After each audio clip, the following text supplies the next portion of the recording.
Mongol this tortuous crown.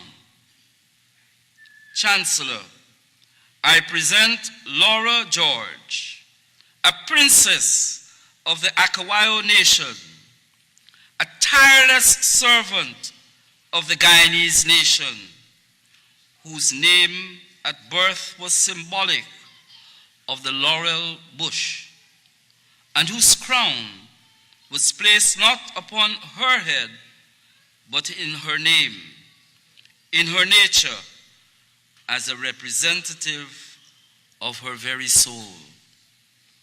This day, the university formally decorates its first representative of an ancient people, the Akawayo. And since today women own half the world, it is only fitting that we are in advance of that ancient patriarchal practice when the person we decorate is a woman who has served not only her gender, but her people. Chancellor, I present to you Laura George for advocacy, diplomacy, empowerment, committed dedication, feminist care, and civic contribution, all done in the name of the APA. By name and nature, a symbol of achievement and championship. I present this laurel, not for you to place a redundant wreath upon her head, but to crown her and to crown her efforts and those of our organization, the achievements and contributions with what the university may humbly do. I request, therefore, that according to the powers vested in you by the University Council, that you confer upon Laura George the degree of Doctor of Letters, honoris causa.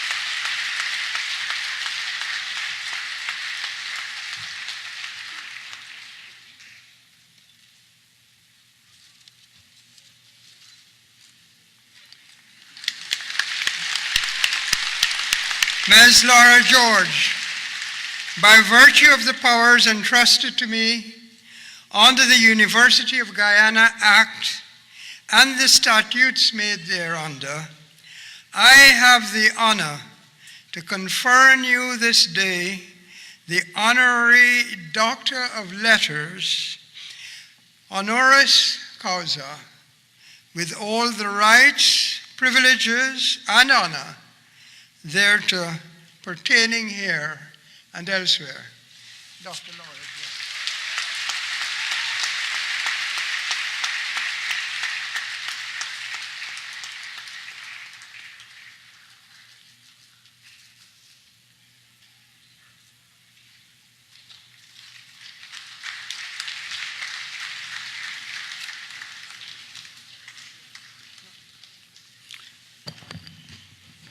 Chancellor, it is now my seminal honor to invite the just honored Dr.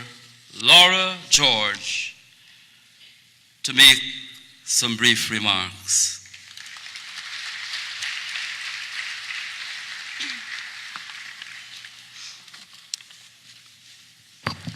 Thank you.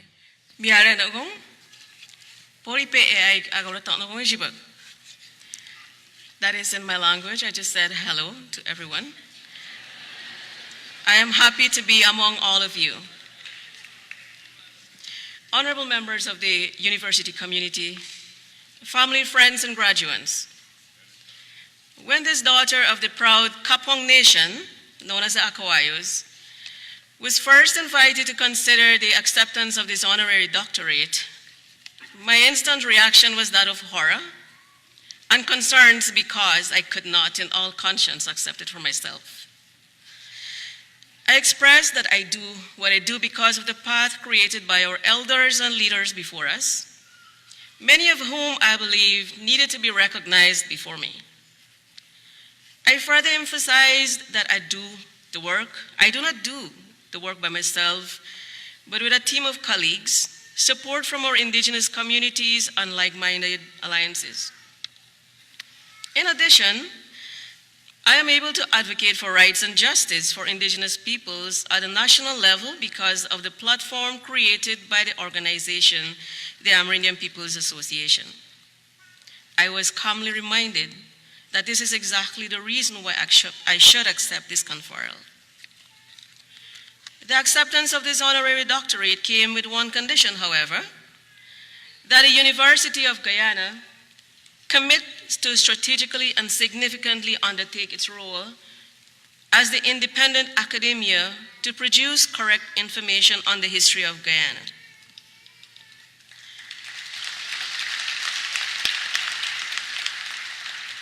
Our citizens and the future generation need to know the full truth on the historical injustices and misinformation, starting, for example, on who really discovered who.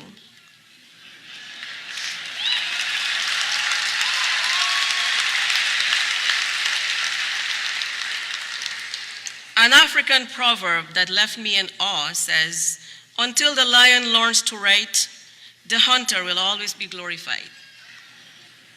The time is here for us to rewrite our own history, using an inclusive and collective approach for our future generations to know about the struggles, failures, and resilience as a nation, to guide where we should be headed in influencing national policy.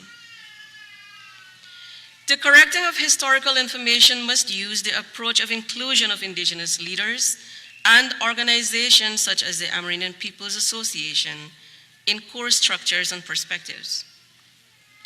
Such core structures must focus on indigenous representation, women's rights, land rights, ecology and environmental management, traditional knowledge and intellectual property rights, food security and food sovereignty in Guyana. Laura George is known to be the one that goes the extra mile, but also would maximize opportunities in taking both if offered a choice of one. To this end, I call on the University of Guyana to push for leading indigenous scholars to teach at the university on a permanent or vocational basis. This should also provide a strong opportunity for the use of publications from other indigenous peoples and literature on indigenous studies. As an advocate for the rights of indigenous peoples, I call for an equitable and accessible scholarship funding for indigenous persons who wish to pursue career opportunities and achieve their dreams.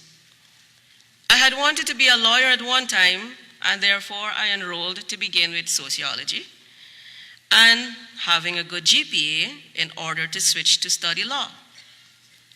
However, the choice to leave an abusive relationship and becoming a single mom to 3 wonderful daughters meant I had to give up some things. To you graduates, I say congratulations on achieving this academic milestone, and I say thank you in advance for remaining in Guyana to build this nation of ours. Let us work together to ensure that the development of Guyana under the Green State approach and to ensure that our nation develops without subjecting rights of one over others and promote just economic, environmental, and social safeguards. A Native American saying goes, when the last tree has been cut down, the last fish caught, the last river poisoned, only then will we realize that one cannot eat money. Let us create a great legacy for our future generations. I am forever indebted to my late father, Charles George, and my mother, Daphne George, who sacrificed all that they had to ensure that I get a high school and tertiary education. I thank my siblings and the greater community of Pibilipai Village for being forever kind to me and believing in me. I wish to thank the visionaries who co-founded the Amerindian People's Association. I am humbled by the conferral of this honorary doctorate. Thank you.